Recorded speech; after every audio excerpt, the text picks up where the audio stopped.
네, 오늘은 스스로 버리는 사람들이라는 제목으로 같이 은혜 나누기 원합니다. 우리 앞에 좌우분들과 함께 사랑합니다, 축복합니다 할 때 제가 보니까 이렇게 활짝 웃으면 마주보는 사람도 기분이 좋더라고요. 그래서 함께 웃으시면서 사랑합니다, 축복합니다 인사하겠습니다. 사랑합니다, 하나님, 축복합니다. 사랑합니다, 사랑합니다. 네, 우리의 옛말에도 웃는 얼굴에 침 못 뱉는다고 늘 웃는 것, 감사하는 것, 기뻐하는 것이 세상에서는 힘이 되지 못한다고 말할지 모르지만 하나님의 거룩한 자녀 앞에서는 가장 큰 힘이 될 줄 믿습니다. 이번 주에 인터넷에 교회를 안 다니는 한 청년이 그냥 한번 무교인 사람이 교회를 가면 어떤 느낌인가 그러면서 교회를 방문한 방문기를 인터넷에 올렸더라고요. 그래서 봤는데 막 교회를 들어가면서부터 이러는 거예요. 교회 들어가면서 문전박대하진 않겠지? 막 이러면서 떨리는 마음으로 막 교회를 들어가서 예배를 뒷자리에 앉아 드리면서 그러는 거죠. 뭐 뭔지는 모르겠지만 그래도 열심히 찬양하고 노래하는 게 참 좋다 이러면서 그 사람이 그런 얘기를 하더라고요. 왜 교회 다니는 사람들의 멘탈은 좋은가? 이런 얘기를 하면서 교회 다니는 사람들은 늘 긍정적이고 그리고 어려운 일이 있어도 크게 낙심하지 않는 것처럼 보이는데 왜 그럴까 했는데 그 사람이 그러는 거죠.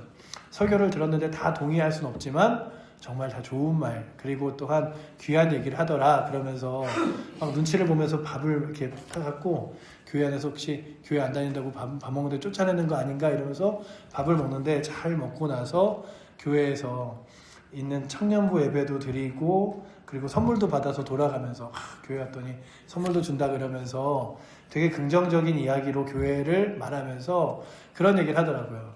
지금 사람들이 인터넷에 교회에 대해서 여러 가지 이야기를 하지만 교회를 개인적으로 방문해 본 결과 교회에 있는 사람들이 굉장히 긍정적인 힘을 많이 갖고 있다. 이런 얘기로 좋게 평가를 하는 것들을 보면서 그래, 사람들이 경험하지 못해서 그렇지 교회 안의 공동체가 그리고 예수를 믿는 것이 얼마나 복되고 행복한 것인가. 그런데 세상에서 사람들이 교회에 대하여 늘 손가락질하는 게 뭐냐 하면 아니 하나님 나라를 가졌다고 말하면서 왜 세상 것을 내려놓지 못하지? 세상 것을 버리지 못하지? 이런 거예요. 더 욕심부리고 더 가지려고 그러고 더 성질 내고 그런 사람들이 교회 다니는 사람 아닙니까? 이런 얘기들을 하는데 오늘 본문은 예수님께서 자신이 어떤 것을 내려놓으셨는지를 말씀하시는 귀한 말씀이기도 하고 뿐만 아니라 그 예수를 따르는 사람들은 무엇을 내려놓고 살아가야 하는지를 보여주는 말씀입니다.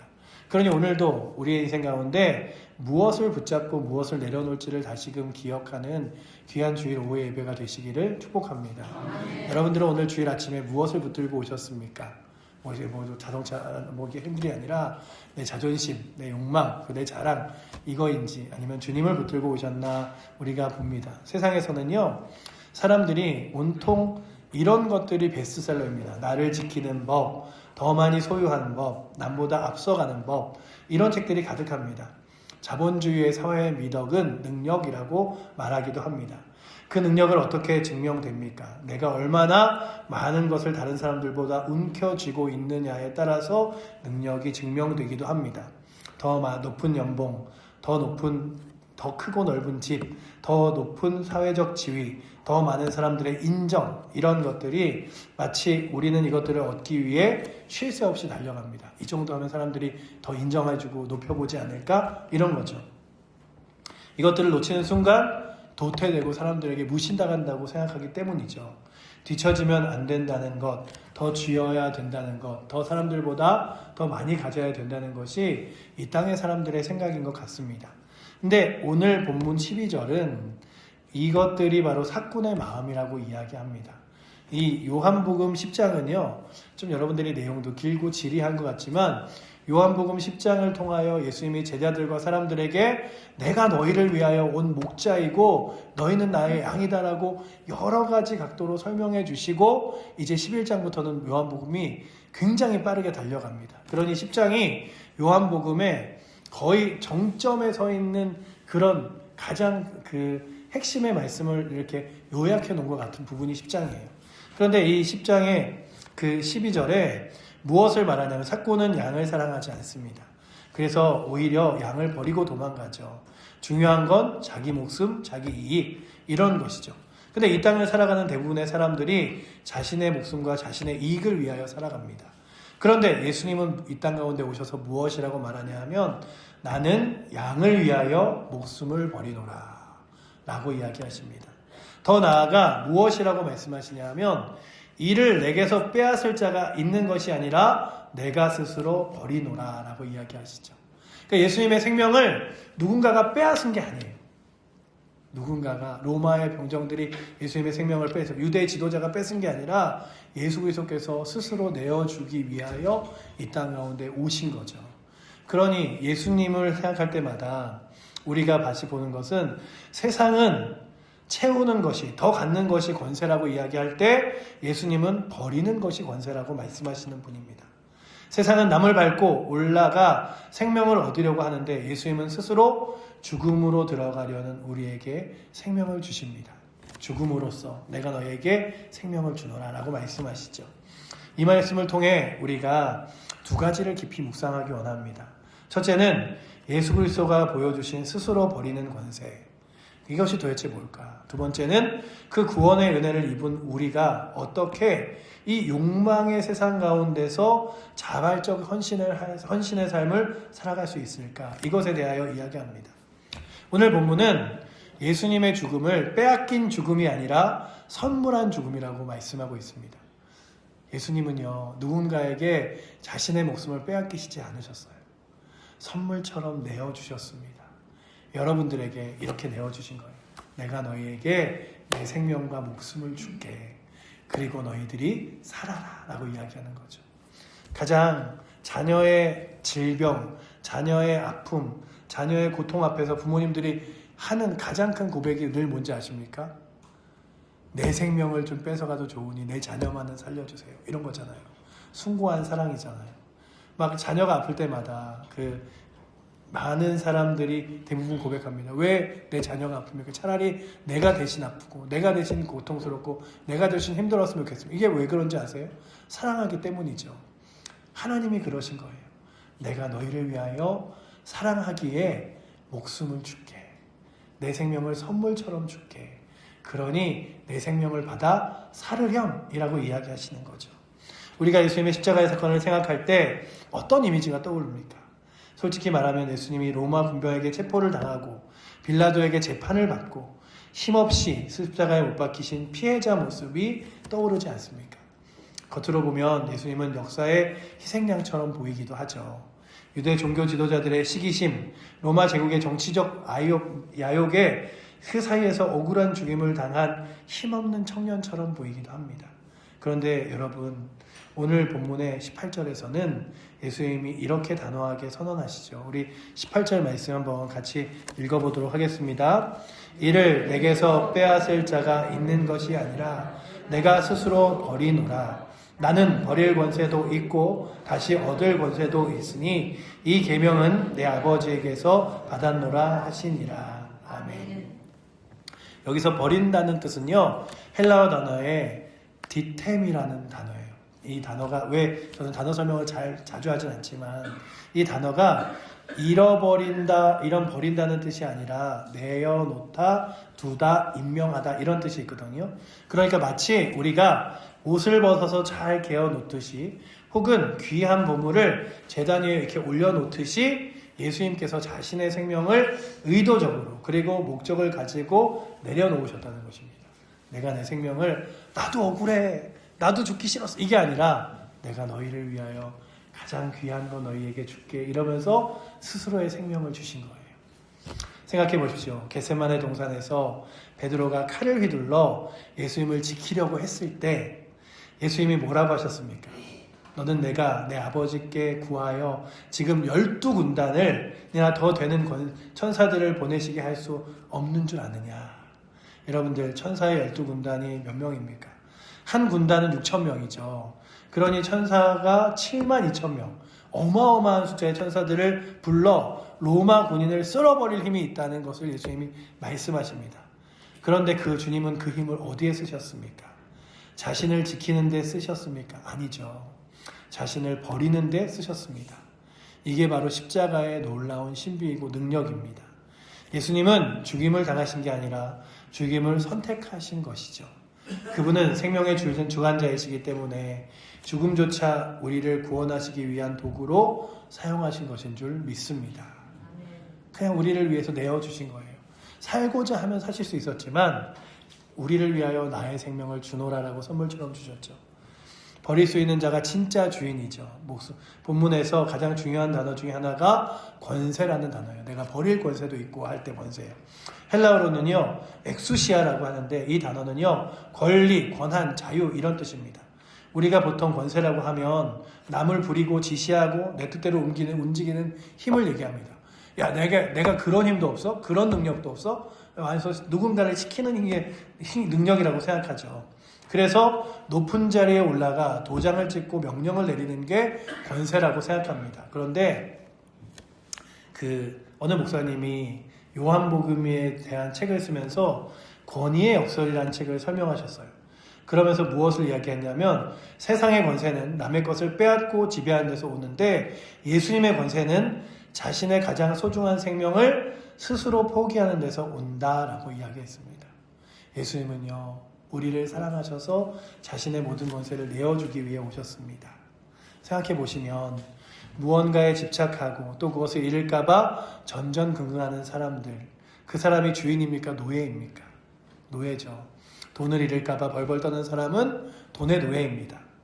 돈을 잃을까봐 벌벌 떠는 사람이 돈의 노예일 것처럼 정말로 그 자신이 짓밟는 아랫사람에게 상사에게 자리를 빼앗길까봐 전전긍긍하는 사람은 자리의 노예가 되는 거고요. 명품 가방이 없으면 불안해하는 사람들은 명품의 노예이고 또한 사람들의 인정을 좋아하는 사람들은 인정의 노예입니다. 그런데 진짜 주인은 누구입니까? 진짜 강한 사람은 누구입니까? 그럴 필요가 없을 때 혹은 더 높은 가치를 위해 언제나 그것을 버릴 수 있는 사람이 능력 있는 사람이죠. 돈 없어도 돼. 권세 없어도 돼. 내가 가지고 있는 게 더 귀하니까. 이런 것이 있는 게 더 능력이죠. 예수님은 생명의 주인이셨기에 그 생명 때문에 그 때문에 생명을 버릴 수 있는 권세가 있었습니다. 하늘 보좌의 주인 10개, 그 보좌를 버리고 이 땅에 오실 권세가 있었죠. 예수님은요, 스스로 버릴 권세도 가질 권세도 있다고 말씀하십니다. 아무나 버릴 수 없습니다. 진짜 가진 사람이 아니면 버릴 수 없습니다. 그러니 여러분들에게 예수 그리스도가 계심을 바라보며 여러분들이 다시금 얻을 수 있는 귀한 권세가 있음을 바라보며 내려놓으실 수 있는 은혜도 있기를 축원합니다. 한동안 우리나라에 그 내려놓음이란 책이 유명했죠. 내려놓음이란 책은 1권, 2권이 나왔는데요. 선교사님이 선교지에 가서 내가 할 수 있는 힘으로 다 해보려고 그러는데 안 되는 거예요. 그러다가 나중엔 주님 앞에 항복하듯이 손을 듭니다. 주님, 제가 할 수 있는 게 아무것도 없습니다. 다 내려놓습니다. 주님만 의지합니다. 그때 하나님께서 하시는 능력을 경험하기 시작했습니다. 오늘 여러분들도 저도 마찬가지입니다. 우리가 세상 가운데 아둥바둥 한다고 붙잡을 수 있는 건 아니잖아요. 그렇다면 오늘도 주님, 예수 그리스도께서 생명을 버리셨듯이 나도 주님 의지하여 내 자존심과 내 자랑을 버리고 주님과 함께 동행하게 하여 주시옵소서. 그게 힘인 줄 믿습니다. 이게 나를 무시해? 내 힘을 몰라줘? 이게 아니죠. 목사들도요, 목사가 자신의 권세와 능력을 힘있게 붙잡으려고 할 때 우스운 사람이 되는 거고요. 세상에서도 내가 어떤 사람인데 하는 사람이 결국 우스워지잖아요. 여러분들 정치인들 그리고 세상에서 뭐 권력 있는 사람들이 언제 우스워집니까? 내가 어떤 사람인데 이런 거 있잖아요. 옛날에 김포항 그 항공기에 땅콩 때문에 회항했던 사건이 그의 권세가 그 사람이 자신의 권한을 가지고 양보해줬을 때 훨씬 더 좋았을 텐데 내가 어떤 사람인데 나한테 땅콩을 껍질도 안 까줘줘.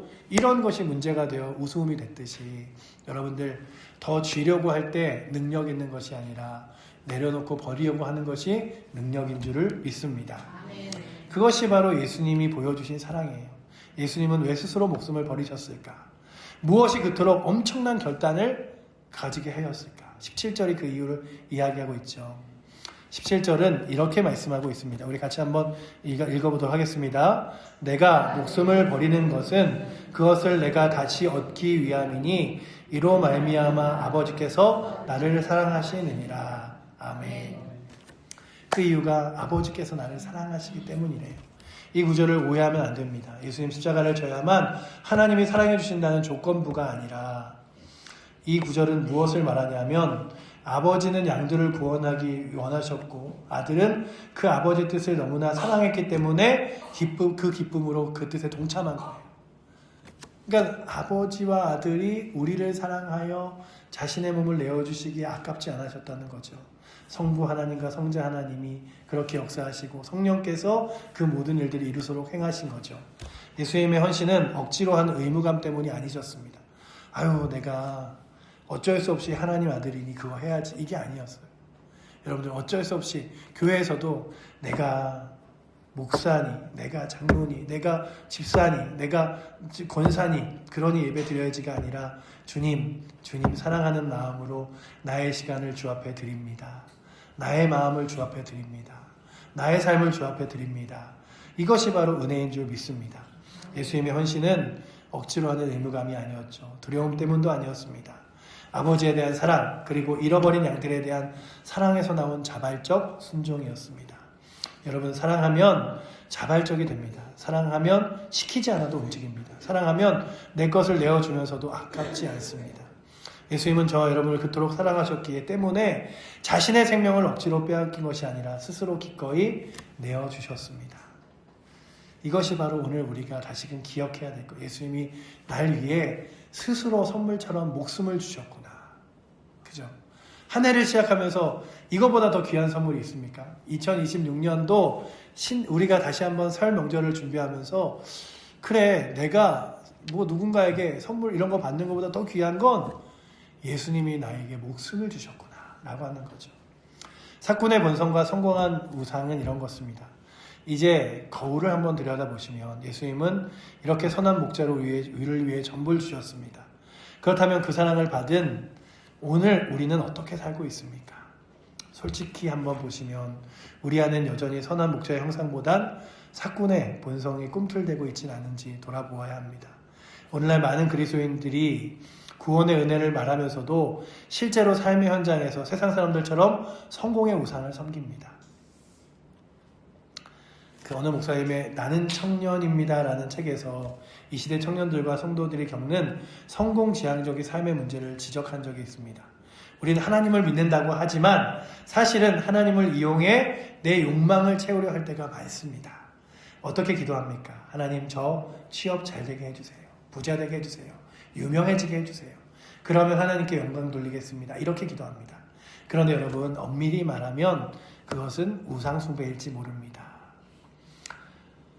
한 젊은 여성이 제가 연극 배우로 성공한 후에 주님을 따르겠습니다 라고 말했습니다. 그러자 목사님이 우편함에 열쇠로 흠집을 내면서 이렇게 말씀했습니다. 하나님은 당신의 성경의 표면을 긁어 보이게 하시겠지만 결코 그 안을 갖게 하시지 않을 것이다. 그러니까 성공의 겉면은 보지만 그 속에까지 깊이 그 감동으로 채워주지 못한다는 거예요. 여러분들, 세상의 사람들이요, 성공에 취해 있지만 그 안에 있는 내실까지 채우지 못합니다. 왜냐하면 하나님께서 그것을 채워주시기 때문이죠. 우리의 신앙도 마찬가지입니다. 내 욕망이 채워지지 않으면 조금만 손해보면 하나님을 원망하고 믿음을 저버리는 이유가 무엇입니까? 신앙의 목적이 예수님이 아니라 나의 성공이기 때문에 그렇습니다. 그렇다면 아프지만 우리가 다시금 돌아봐야 할 것은 주님, 내가 주님 때문에 무엇을 얻기 위해서가 아니라 주님 사랑하기 때문에 나의 삶을 주 앞에 드리게 하여 주시옵소서. 그래서 은혜에 감격하여 스스로 버리는 이것이 믿음인 줄 믿습니다. 예수님이 내가 너희를 위하여 스스로 버리노라 라고 말한 건 다시 말하면 내가 너희를 사랑하노라 라고 말씀하신 거예요. 그렇다면 우리도 화답할 때 저도 주님 사랑합니다. 그러기에 저의 자존심을, 저의 자랑을, 저의 세상 일들을 내려놓을 수 있습니다 라고 고백할 수 있는 은혜가 있기를 원합니다. 이렇게 욕망의 굴레에서 벗어나 욕심을 버리고 하나님의 은혜의 감격에 따라 살아가면 세상 사람들이 말하는 자존심 따라 살지 않아도 됩니다. 내가 그래서요, 여러분들 보시면 하나님의 은혜 앞에 선 사람들이 자신의 허물을 사람들에게 드러내요. 저 이렇게 못난 사람이고요, 저 이렇게 부족한 사람인데 주님이 사랑해 주셨어요. 근데 세상 사람들은 그런 얘기 안 하려고 하잖아요. 왜 그런지 아세요? 사람들이 그거 갖고 흠집낼까 봐. 그런데 믿음의 사람들은 주님이 높아질 수 있다면 저의 치부도 연약함도 드러낼 수 있습니다. 그게 간증이죠. 간증이란 게, 여러분들 제가 예수 믿었더니 이렇게 잘 됐습니다, 예수 믿었더니 이렇게 부자 됐습니다, 이게 아니라 저 같은 사람도 주님께서 사랑해 주셨습니다. 저 같은 사람도 주님 사랑해 주셨습니다. 그러니 당신도 주님이 사랑해 주신, 바울이 그러잖아요. 여러분들이 아무리 죄인이라고 말해도 제가 정말로 주님 앞에 죄인이고 제가 죄인 중에 괴수입니다. 그런 나를 사용하셔서도 하나님께서 은혜를 베푸셨는데 여러분들을 통해서 더 놀라운 일을 하시지 않겠습니까? 이거는요, 그냥 겸손한 척 보이려고 그런 게 아니라 바울의 마음이었어요. 그렇다면 오늘도 여러분들이 주 앞에 설 때마다 주님, 주께서 가장 귀한 것 주셨기에 나의 삶 드리는데 결코 아깝지 않습니다 하며 스스로 여러분들의 욕심과 자랑과 그리고 여러분들의 인정을 버리고 주 앞에 거룩하게 나와 하나님의 은혜를 붙드는 역사가 저 여러분들에게 있기를 축원합니다. 아멘. 오늘도 그 말씀이 우리로 하여금 그런 얘기를 하는 거예요. 어떤 이냐 하면 이제 우리가 사명으로서의 삶을 살아가자라고 이야기하는 거죠. 어떤 한 청년이 대기업 입사와 고액 연봉의 인생을 목표로 삼고 달렸습니다. 그게 자신을 증명하는 길이라고 믿었기 때문이죠. 그런데 그 과정에서 경쟁과 시기와 불안으로 영혼이 피폐해졌습니다. 그러다 깊은 상담을 통해서 자신이 쫓던 게 하나님의 비전이 아니라 포장지를 쓴 나의 탐욕이라는 사실을 깨닫게 되었습니다. 그의 구원의 은혜 앞에 다시 섰습니다. 주님, 나를 위해 목숨을 버리셨는데 나는 고작 연봉 때문에 주님을 뒷전으로 미루었군요. 이 깨달음 후에 그는 세상이 보기에 어리석은 결정을 내립니다. 뭐냐면 승진이 보장된 자리를 내려놓고 연봉은 적지만 사람들을 살리고 섬길 수 있는 곳으로 이직을 결단합니다. 세상 친구들은 너 미쳤냐고 했지만 그는 평안했습니다. 왜냐하면 그에게 이제 연봉보다 귀한 것이 사명이었기 때문입니다. 이게 바로 성도가 누리는 버리는 권세입니다. 예전에 저도 청년 하나가 아주 좋은 회사를 다녔어요. 근데 그 회사에서 주말마다 일을 해야 되는 그 일 때문에 고민을 하는 거예요. 그러니까는 그 무슨 건축을 하는 그런 일이었는데 불규칙적으로 주말에 계속해서 출근을 해야 되는 일 때문에 고민을 하는 거예요. 이 자리를 있는 게 맞는지. 근데 그 자리가 굉장히 대기업이고 안정적이었기 때문에 그 얘기 상담을 하는데 뭐라고 답을 해줄 수가 없는 거예요. 하나님이 기뻐하시는 것을 한번 선택해 보세요, 기도해 보세요 그랬는데, 그리고 한두 주 있다가 그 청년이 저 회사 그만두기로 했습니다 이러는 거예요. 근데 이게 어떻게 해야 되지? 내가 책임져 줄 수도 없는데. 그러더니 그냥 아주 작은 인테리어 회사를 차렸어요. 조그맣게 차려서 일을 하는데 예전보다 수입은 못하지만 주일에 예배를 드릴 수 있어서 너무 좋습니다 이러면서 그가 믿음의 길을 걸어가는데, 그를 보면서 세상 가운데서는 사람들이 말할 줄 모르죠. 와, 그렇게 좋은 회사를 대기업을 내려놓고 거길 간다고, 개업한다고? 그러나 그 사람의 뒷모습이 결코 초라해 보이는 게 아니라 거인처럼 보이더라고요. 여러분들, 저와 여러분들은 세상 가운데서 연약하고 부족해 보일지 모릅니다. 하지만 믿음의 눈으로 봤을 때 믿음의 거룩한 거인이 되어 스스로 내려놓을 수 있는 거룩한 은혜로 살아가실 수 있기를 축복합니다. 그래서 오늘 마지막 이야기를 결론 내리자면, 오늘 성경에 예수님께서는 나를 버릴 권세도 있고 다시 얻을 권세도 있다고 말씀하신 것처럼 우리들도 그렇게 내려놓을 때에 하나님께서 더 귀한 것을 주시고자 말씀하십니다. 그렇다면 오늘도 하나님의 미랄이 땅에 떨어져 많은 열매를 맺는 것처럼 주님, 저를 미랄로 사용하여 주시옵소서. 때로는 양보하고 때로는 사랑하고 때로는 기도해주고 그렇게 살아가겠습니다 라고 고백하며 살아갈 수 있는 힘이 있기를 축복합니다. 아멘. 또한 사람들이 말하는 인정과 사람들의 자랑에 두려워하지 않길 바랍니다. 나 그거 없으면 못 사는데, 그거 아니면 사람들이 나 무시할 텐데. 그러나 주님이 여러분들을 세워주십니다. 사람들이 인정해주지 않아도 주님이 여러분들을 세워주시면 그 힘으로 살아갈 수 있는 거예요. 저는 너무 무시당하는 게 싫어요. 제가 뭐 그 사람보다 못나은 것도 없는데, 이게 아니라 주님이 나를 사랑하여 주시니, 주님이 나를 붙들어 주시니. 그러니 잘 보세요. 주님 의지하면 주님이 세워주시는데, 주님이 아니라 내 힘으로 일어서려고 그러면 결국 무서워지는 거예요. 그렇다면 주님, 오늘도 제가 세상 가운데 버림으로써 주를 얻는 은혜, 주님을 붙들므로써 세상 가운데서는 모르지만 하나님 앞에서 세움받는 은혜를 맛보게 하여 주시옵소서. 그래서 예수님이 스스로 자신의 생을 버리셨듯이, 자신의 생을 우리에게 선물로 주셨듯이, 우리의 삶도 주 앞에 귀하게 감사함으로 드릴 수 있는 거룩한 힘과 은혜가 오늘도 이 주일의 예배 가운데 나온 여러분들에게 있어서, 친척들 자녀들 모이면 막 자랑할 때 나도 더 자랑할 거 있다 이런 게 아니라, 잘했다고, 감사하다고, 귀하다고 축복해 주시고, 또한 기도해 주시고 서로 사랑해 주는 은혜가 오늘도 이 주일 오후에 나오신 여러분들과 저에게 있기를 축원합니다. 기도하겠습니다. 주님, 모든 것을 가지시며 로마의 군대도 단 한 번에 쓸어버릴 수 있는 주께서 스스로 목숨을 버리셔서 우리에게 생명을 주심에 감사합니다. 이제 아버지 하나님, 그 거룩한 버림이 우리 안에 아버지 하나님 거룩한 은혜로 세워지게 하여 주시옵소서. 우리의 자존심과 자랑을 내려놓고 주 예수 그리스도가 우리의 삶의 주인 되도록 붙들어 주셔서 주를 높이는 귀한 은혜로, 기쁨으로, 영광으로 살아갈 수 있도록 붙들어 주시고, 주님, 세상은 채움이라 권세라고 말하지만 저희는 버림이 권세인 줄 알게 하여 주시며, 세상은 높아짐이 승리라고 말하지만 저희는 주님을 위해 낮아지는 선택을 하게 하시며, 십자가의 은혜가 우리의 심장 가운데 있기에 더 이상 세상 것에 굶주리지 않고 주님 한 분만으로 충분하다고 고백하며 나아갈 수 있도록 주여 우리를 이끌어 주시옵소서. 아멘. 우리를 사랑하시는 살아계신 예수 그리스도의 이름으로 기도드립니다. 아멘.